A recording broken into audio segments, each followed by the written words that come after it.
Em continuação à aula anterior, nós vamos ter que enfrentar agora a construção do início de uma base metodológica.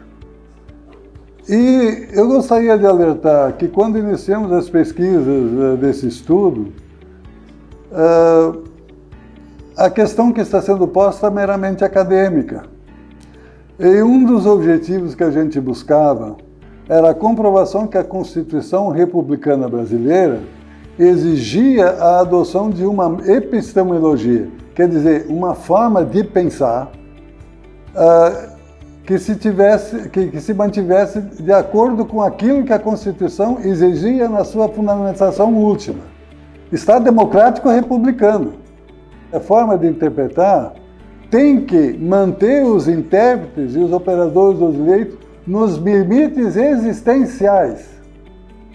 Então nós não podemos adotar uma linguagem conceitual, nós temos que adotar uma linguagem performativa, quer dizer, uma linguagem que identifica a realidade. Desse modo, nós podemos demonstrar que a prestação jurisdicional não pode ser promovida com base num plano a priorístico, genérico, justificado e restrito pelo livre conhecimento dos magistrados. Se eu vou dizer o que é água, é H2O. Eu não posso inventar outra fórmula. Então, o que nós queremos é trazer a interpretação constitucional tributária para o plano da ciência, para o plano de uma metodologia, e essa metodologia é única.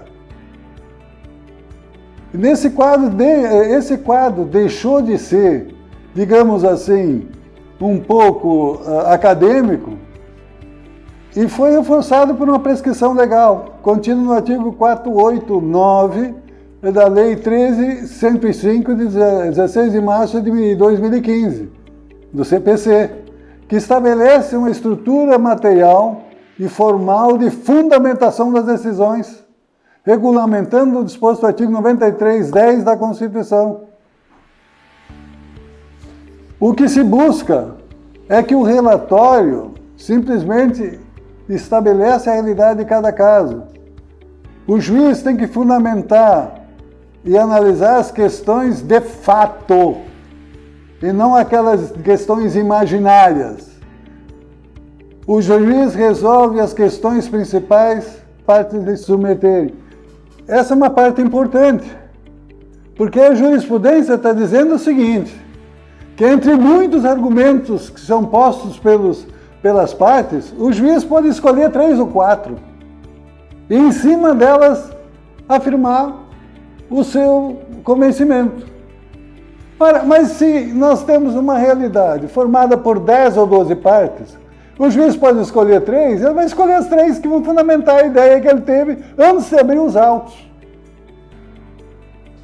É nessa parte que a gente tem que verificar o que está ocorrendo nos tribunais. Assim, nós temos que trazer aqui um autor que é muito importante na vida acadêmica atual, que é Edgar Morin. Ele fala desse jeito, e eu vou ter que ler o que ele fala para ele começar a demonstrar aquilo que está sendo posto pela ciência universal e pela filosofia universal. Ele diz o seguinte: assim, pois, vemos que existem vários níveis de concepção. Concepção é aquilo que se faz quando se examina alguma coisa e se passa a entender o que é aquela coisa. Ele diz que o primeiro é o da concepção dentro de uma teoria que permite conceber. É isso que nós estamos dizendo. Nós temos que adotar uma teoria única para conceber aquilo que a Constituição fala sobre o direito tributário. O segundo é a concepção que permite conceber uma teoria nova, adequada aos dados e aos fenômenos a serem concebidos. Então, quer dizer, cada forma de pensar, cada contexto que deve ser pensado, ele tem que ser submetido a uma teoria específica. Ah, não, eu vou adotar o apriorismo. Aquilo que eu penso é verdade. Mas isso não é metodologia. O terceiro nível é o da concepção, em que se concebe o questionar dos princípios organizadores da teoria. Então, eu tenho uma teoria que tem que ter princípios organizadores que são fixos e que não podem ser simplesmente alterados ao bel prazer do intérprete. A permanência é o sentido de um conhecimento. A permanência e o sentido de um conhecimento decide-se ao nível da concepção. A pertinência e o sentido de uma concepção decidem-se não somente ao nível empírico, lógico, mas também ao nível da concepção da concepção. Parece complicado, mas o que ele está dizendo é que simplesmente é o seguinte: quando se busca examinar a uma parte e estabelecer a verdade, tem que se ter uma metodologia específica, e essa metodologia específica ela tem que estar estruturada dentro de princípios e níveis. Mas não, minha teoria, minha metodologia é essa. Tem que justificar a metodologia. Tem que demonstrar que essa metodologia efetivamente se entrelaça com uma rede de relação de um só item, de uma só concepção. A gente deve ter em mente aqui um outro tema. Deve-se observar que os termos ideia e eidos derivam de ideia, que significam ver. Portanto, indicam o objeto que se vê. Antes de Platão, eram empregados, sobretudo, para indicar a forma visível das coisas. Isso nós já falamos na parte da introdução. Ou seja, a forma exterior e a figura física que se capta com os olhos. Portanto, a visão sensível. Olha-se para a coisa. A partir de Platão, ao contrário, são empregados para indicar a forma interior das coisas. Quais são os princípios que articulam cada coisa?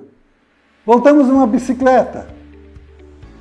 Qual é o princípio que faz dela uma bicicleta? Não é só suas partes, é articulação sistêmica. Nisso se busca, então, a situação de indicar uma forma interior das coisas, e isto era denominado de essência. Então nós vamos ter que buscar a essência dos termos que nós vamos ter que interpretar na Constituição, quando entendemos direito tributário. Qual é a essência de renda? Qual é a essência, e única, porque é um sistema único, de mercadoria, de receita? É essa ideia que se deve buscar estabelecer previamente e demonstrar isso dentro da nossa forma de pensar. Não se trata, pois, de procurar a essência universal íncida nas coisas. Isso não existe. Essa é uma parte importante. Por que é importante? Porque nós trabalhamos com um conceito genérico, conceito cerrado. Cada um forma o seu conceito a partir de 3 ou 4 particularidades de uma determinada situação e diz, olha, isso é renda, isso é mercadoria, isso tal é a realidade. E nisso a gente busca universalizar esse conceito.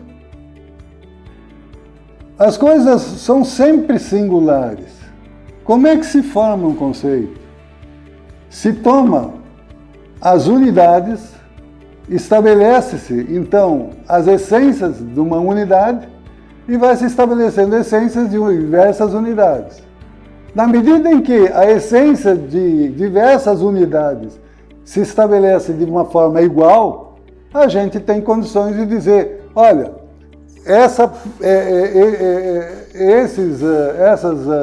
partes singulares, quando são considerados dentro de uma pluralidade de situações, elas efetivamente formam um conceito.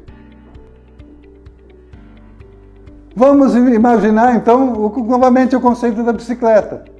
Na medida em que a gente tem a articulação, a essência de uma bicicleta em diversas situações reais que se tem, a gente tem um conceito que engloba todo aquele número de bicicletas.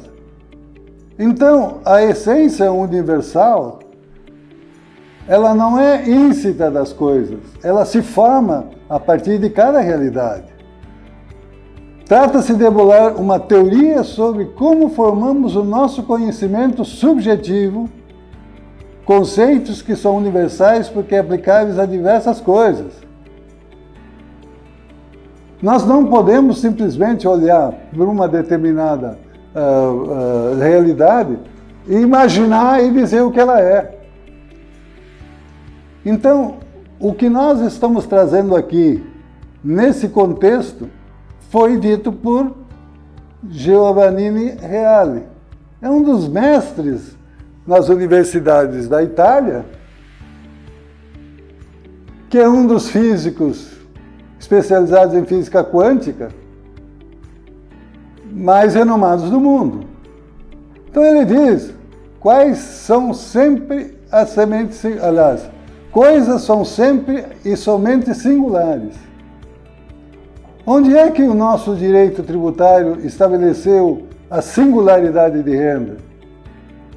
Pela metodologia kantiana e kelsiana, tu não pode falar da realidade. Porque eles dizem que o conceito é superior a tudo aquilo que existe e automaticamente tu não pode descer a realidade. Porque a realidade ela é mutável, ela hoje ela é uma coisa, amanhã é outra. Então, aqui nós estamos contestando a fundamentação última, tanto da metodologia cartesiana, tanto da metodologia kantiana, como da kelsiana e do Círculo de Viena, que se mantém exclusivamente dentro da conformação da realidade pela linguagem. E para isso eles aplicam a metodologia da lógica da linguagem, formada em 1650 na França, em Port Royal. Se a gente hoje adotar a metodologia, a lógica de Port Royal e estudá-la profundamente, nós vamos ter um livro-texto para examinar aquilo que está sendo lecionado como lógica nas nossas universidades. Mas essa lógica era a lógica de linguagem que buscava fazer com que cada termo significasse pelo menos uma coisa mais perto da realidade. E por isso Luís XIV simplesmente fechou a abadia de Port Royal e mais tarde demoliu todos os prédios e todos os estudiosos que estavam operando naquela estação foram, alguns, obrigados a assinar documentos ou declarações negando aquilo que faziam e foram distribuídos pelas abadias de toda a França e foram dissolvidos como grupo de estudo. Por quê? Porque se contestava a forma de pensar que estava operando e estava mantendo o clima e a estrutura política do país. O que é que se faz no Brasil hoje? Simplesmente não leciona essa matéria e ela não é conhecida. E se sabe desde muito que a metodologia de interpretação e a hermenêutica, ela é inimiga, mas inimiga frontal de todos aqueles que querem impor a sua vontade de poder. Porque no momento que tu não tem obrigação de justificar o que tu está fazendo, é só simplesmente continuar mentindo, e algumas pessoas acreditam nisso, e porque foram treinados desde os bancos escolares a acreditar naquilo que alguém dizia quando estava em cima de uma parte, um pouquinho acima dos alunos. O que é dito na cátedra é verdade. Será que é verdade? É isso que eu estou querendo que todos os alunos que frequentarem as universidades passem a examinar. Professor, o senhor está trazendo aí uma ideia, mas qual é a fundamentação desta ideia? Qual é a metodologia que o senhor está aplicando? E essa metodologia tem que ser universal, porque ela terá que ser aplicada por todos os que interpretam o direito. Ah, não, mas isso não precisa. Se ele disser isso, levante-se da sala de aula porque vocês estão perdendo tempo. Porque aquilo que está sendo dito não é verdade. Perguntam as fundamentações filosóficas, as fundamentações científicas para aqueles que estão querendo lecionar para vocês. Efetivamente, eles vão dizer muita coisa que é útil para ganhar dinheiro, para chegar numa empresa e prestar serviço. Mas quando tu se toca de entender e de definir uma tese para defender num tribunal, essencialmente nos tribunais regionais, nos tribunais de justiça, nos tribunais superiores, sem que se tenha fundamentação para atacar as sentenças, a gente não tem nada.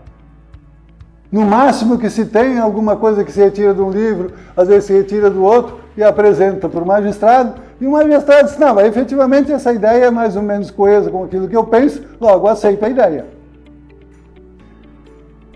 Nós estamos construindo máquinas sem sistemas.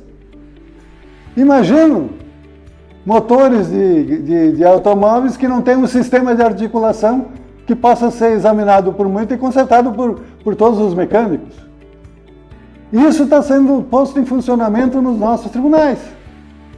Qual é a metodologia? Ah, não, mas eu não preciso mostrar a minha metodologia. Isso nós vamos ver daqui mais umas 5 a 6 aulas, e está dito de uma forma absolutamente clara por um ministro do Supremo Tribunal Federal, que ele disse que a ideia que ele tem é a ideia que deve ser atacada, na medida em que ela é aceita pelo tribunal. E que ele não dá bola para metodologia, não dá bola para nada. É isso que está sendo feito.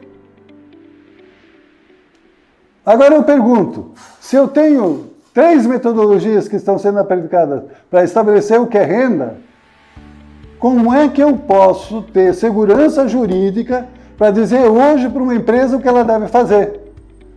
Porque essa metodologia, e desde que não seja uma metodologia cientificamente estruturada, muda de dia para dia. De repente eu estou mandando pagar um tributo que daqui a 4, 5 anos os juízes entendem que não é devido. Como eu posso dizer, olha, não pague porque tu não deve, e daqui a um tempo os tribunais dizem, não, tem que pagar. E aí a empresa vai ter um passivo tributário que muitas vezes não subsiste aquilo que ela tem.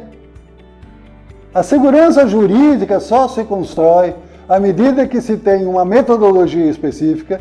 Essa metodologia específica estabelece paradigmas que devem ser seguidos por todos os que estão atuando no tribunal. Se eu tenho um paradigma sobre o que é receita, posto para os tribunais superiores, as próprias leis não vão estabelecer diferenças desses paradigmas. Porque na medida que ela estabelece diferenças, qualquer ação declaratória vai anular. Olha, isso aqui ela está extrapolando os conceitos que foram postos, por via de paradigmas justificados metodologicamente como sistema de articulação de cada pressuposto constitucional de incidência. Essa matéria nós vamos examinar cansativamente nas aulas que vão se suceder.